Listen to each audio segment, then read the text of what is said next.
We have a class called Engineering Design and Development, and in it I challenge students to come up with a real-world problem and solve that problem. We were presented with the challenge to design an art easel so that Miss Jones, that's a teacher in the exceptional education group here at the high school, so that they could be able to really work with Tim, who's a student at the high school who has cerebral palsy, more easily, because the way the former art setup that they were using involved her having to hold a lot of things and moving his arms around, and it was just really uncomfortable for both Tim and Miss Jones to be able to work with.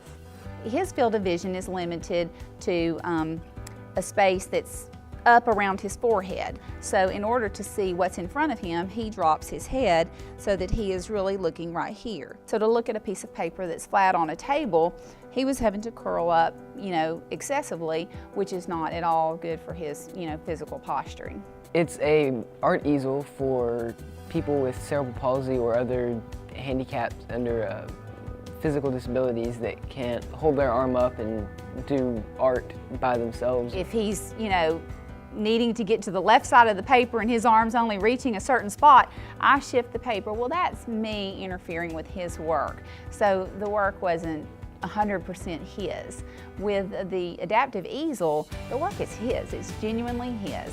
I think we'll be able to build more easels, and we'll be able to get into some of the other schools, possibly the elementary school and the middle school.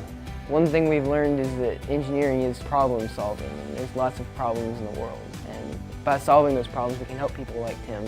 Everything's just, problem solving. It doesn't matter whether you're solving a problem building a bridge in a third world country, or if you're, solving something to make the next iPhone case. I've learned that engineering can help just more people than what mainstream media puts it as.